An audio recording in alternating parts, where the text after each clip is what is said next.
Hey friend, welcome to reasoning expert. हम राहुल। आज का हमारा टॉपिक है लीनियर सिटिंग अरेंजमेंट का क्वेश्चन हम सॉल्व करेंगे। ठीक है, तो नंबर 1 क्वेश्चन देखो, देयर आर 8 पर्सन बोला हुआ है।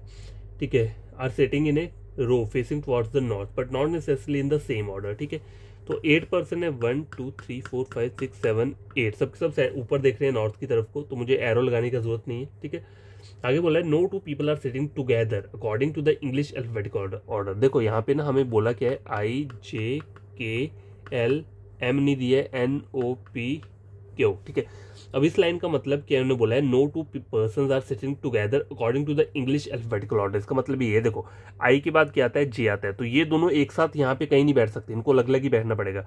JK ये भी एक साथ नहीं बैठ सकते, KL ये भी एक साथ नहीं बैठेंगे। ठीक है, इस तरीके से कोई भी जो अल्फाबेटिकल ऑर्डर के थ्रू आ रहा है वो एक साथ नहीं बैठेंगे। LN बैठ सकता है क्योंकि M नहीं है यहाँ पे, NO नहीं बैठ सकता, OP नहीं बैठ सकता, PQ नहीं बैठ सकता। देखो समझ में आ गई ना ये वाली बात। ठीक है, आगे बोला क्या है, K does not sit at any of the end of the row. ठीक है, J sits on the immediate right of O, Q sits third to the right of L। और L के लिए बोला है, who does not sit at any of the end of the row, Q sits third to the right of L। 1 2 3, Q को मैं यहाँ ले लेता हूँ। अब देखो एक और चीज है यहाँ पे सीखने वाली, क्या है, देखो मैंने यहाँ पे ले लिया, आगे बोला हुआ है K does not sit end of the row, यहाँ नहीं आ सकता K।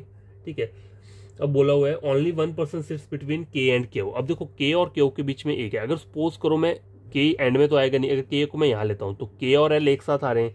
ठीक है, जो कि मुझे मना किया हुआ है, तो मुझे कहाँ लेना पड़ेगा, K मुझे यहीं पे लेना पड़ेगा, और कोई पोजीशन नहीं आ सकती है K की। ठीक है, only 1 person sits between P and N।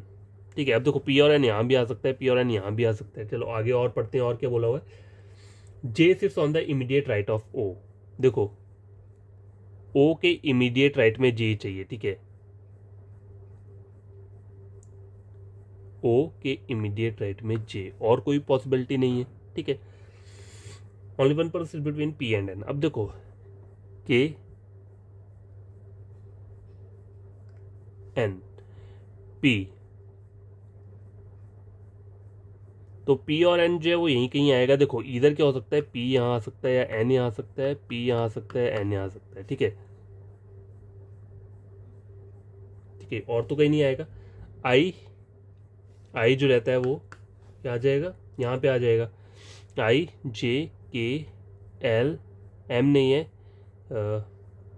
NO और P। ठीक है, तो NP और N की दो पॉसिबिलिटी बन रही है डायग्राम में। ठीक है, अब हम क्वेश्चंस को सॉल्व करते हैं।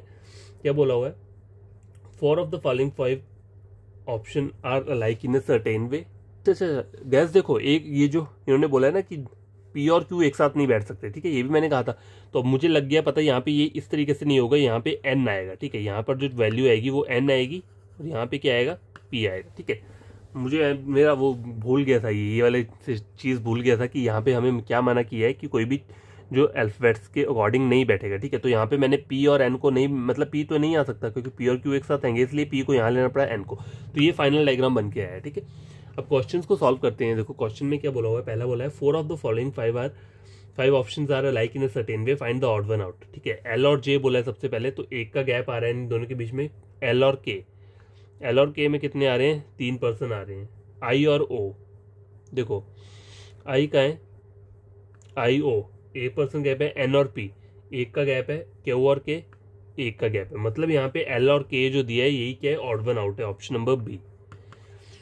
आई क्या बोल रहा है, who among the following is sitting at extreme ends. Extreme ends पे कौन बैठा हुआ है, तो देखो I भी बैठा है और P भी बैठा हुआ है, तो ऑप्शन नंबर 1 में I बोला हुआ है और थर्ड पे P बोला है, तो ये दोनों चाहिए मुझे। तो ऑप्शन वहाँ देखो ABCD में यहाँ पे ऐसा कोई बोला हुआ है, ओनली 1 और थर्ड दोनों। देखो 1 और थर्ड तो नहीं बोला हुआ है, फर्स्ट और सेकंड बोला हुआ है, सॉरी हाँ फर्स्ट और सेकंड है, N नहीं है, 1 और P है। ठीक है, पहला और दूसरा I और P, देखो I ये है और P ये दोनों बैठे हुए हैं कहाँ पे, एंड पे। तो यहाँ पे हमारा आंसर क्या रहेगा, only 1 and 2। Option number D आपको अगर दिख रहा होगा वहाँ पे ओनली 1 और 2 दिए, तो ये दोनों ही है। ठीक है, what is the position of P with respect to K। Position of P with respect to K check करना है, तो इमीडिएट क्या बैठा है, राइट पे बैठा हुआ है। ठीक है, तो इमीडिएट राइट कहाँ पे है, ऑप्शन नंबर सी में दिया हुआ है। आगे बोल रहा है how many person sits between P and I।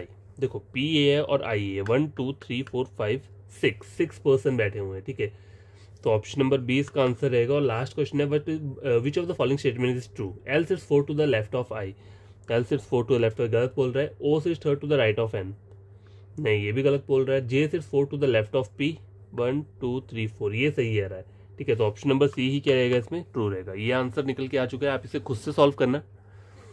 तो पहला क्वेश्चन ये था, एक और दूसरा क्वेश्चन भी सॉल्व कर लेते हैं, ठीक है। तो ये सेकंड वाला क्वेश्चन है। सेकंड वाला क्वेश्चन में क्या बोल रहा है, 9 पर्सन बोले हैं, GI are sitting in a linear table facing north direction but not necessarily in the same order, 2 person is between O and M। पहले तो 9 बनाना पड़ेगा, 1 2 3 4 5 6 7 8 9, ठीक है, ये मैंने बना दिया। 2 person sits between O and M, तो मैं यहाँ पे इस तरीके से बना सकता हूँ, 2 person sits between O and M। उसके आगे क्या बोला हुआ है, देखो, N sits just to the right of I,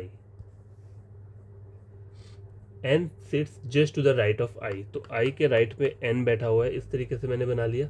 1 person between N and G, अब देखो ऐसा भी हो सकता है कि 1 person sits between N and G, या फिर 1 person sits between N and G, देखिए ये पॉसिबिलिटी हो सकती है। 2 person sits between the H and G, अब देखो H और G के बीच में 2, यहाँ तो नहीं आ सकता, तो H और G के बीच में 2 पर्सन, ठीक है। अब देखो यहाँ पे क्या हो सकता है, H और G के बीच में 2 पर्सन, ये हो सकता है, या फिर क्या हो सकता है, H और G के बीच में 2 पर्सन, ये हो सकता है पॉसिबिलिटी, ठीक है। H does not sit just to the right of N, H does not sit just to the right of N, ठीक है। तो यहाँ पे N के आगे आ रहा है, तो ये तो गलत बोल रहा है, ठीक है। तो ये 2 पॉसिबिलिटी रहती हैं। आगे क्या बोल रहा है, 3 person sit between O and N, ठीक है। O और N के बीच में 3 पर्सन बैठेंगे, 1 2 3। अगर मैं यहाँ पे ऐसे करता हूँ, देखो O और N के बीच में 3 पर्सन बिठाता हूँ, 1 2 3, और 1 2 3 4 5 6 7 8 9 10 आ रहे हैं, तो मतलब ये तो हो नहीं सकता, ठीक है, ये तो हो नहीं सकता, ठीक है। तो O और N के बीच में 3 पर्सन बिठाने हैं, तो इस तरीके से आएगा, O और N के बीच में 3 पर्सन आ रहे हैं। अगर मैं यहाँ लेता हूँ, N यहाँ लेता हूँ, 1, देखो अगर इस तरीके से आगे लेकर जाता हूँ, ठीक है, N आ गया, 1 2 3, N और O के बीच में 1 2 3 4 5 6 7 8 9 10, नहीं ये भी नहीं हो सकता, ठीक है। तो 1 2 3, O और N के बीच में क्या है, 3 पर्सन बोले, ये हो गए। यहाँ पे O sits 4 to the right, O sits 4th from the right end, right end से O कितना है, 4th पे बैठा है, 1 2 3 4, नहीं आ रहा है, 1 2 3 4 5 6 7 8 9, तो ये हमारा फाइनल डायग्राम है, ठीक है, ये जो बनकर आया हुआ है, ठीक है। क्योंकि राइट हैंड से क्या बोला है, O 4th पे बैठा हुआ है। I just sit just to the left of N, ठीक है, ये तो ठीक है। I sit just to the left of N, O sits just to the right of K, right of K, ठीक है। L sits immediate left to M, L sits immediate left to M, ठीक है। तो ये पूरा का पूरा diagram मैंने यहाँ पे आपको ड्रॉ करके दिखा दिया, ऊपर करने की जरूरत ही नहीं पड़ी। एक अल्फाबेट रहता है, ठीक है, देखो GHIJK, GHIJ रहता है, ठीक है, तो J जो आएगा वो यहाँ आ जाएगा। तो ये फाइनल डायग्राम बन के आ चुका है। क्वेश्चन सॉल्व करते हैं। विच of the following pair represent the person seated at the extreme and of the line, I और M, ठीक है, I और M बैठा है, ऑप्शन नंबर ए रहेगा इसका। How many persons are seated between G and L, ठीक है, G ये दिया हुआ है, L दिया हुआ है, 1 2 3, 3 पर्सन बैठे हुए हैं, तो आंसर रहेगा ऑप्शन नंबर डी। आगे बोल रहा है if each of the person is made to sit in alphabetical order from right to left, ठीक है, मतलब राइट टू लेफ्ट क्या होता है, ये यहाँ से यहाँ तक की बात कर रहा है। और left position of how many will remain unchanged as compare to the original seating arrangement, ठीक है। तो अब अगर आपको अल्फाबेटिकल ऑर्डर करना है, तो सबसे पहले क्या आएगा, GHIJK, एज इट इज रह रहा है, के LMNO, K और L 2 पर्सन जो है उनकी पोजीशन क्या रह रही है, सेम रह रही है, ठीक है। तो यहाँ पे क्या रहेगा, ऑप्शन नंबर बी रहेगा 2। आगे वाला क्वेश्चन बोला है who amongst the following sits exactly between O and L, ठीक है, O और L के एग्जैक्टली बीच में H बैठा हुआ है, ऑप्शन नंबर बी रहेगा इसका answer. Who amongst the following sits third to the right of J, J यहाँ पे है 1 2 3, third to the right of J में कौन बैठा है, O बैठा है, ऑप्शन नंबर डी। तो ये मैंने 2 क्वेश्चंस आपको आज कराए, आप इन्हें खुद से सॉल्व करना, कोई प्रॉब्लम होगी कमेंट बॉक्स में कमेंट करना, ठीक है। और जो शॉर्ट वीडियोस रहता है वो भी पढ़ लिया करो, उसमें मैं कोई ना कोई क्वेश्चन करवाता रहता हूँ, ठीक है। और बाकी अगर ये वीडियो अच्छा लगा होगा, चैनल को सब्सक्राइब, वीडियो को लाइक शेयर कर देना, ठीक है। Thank you.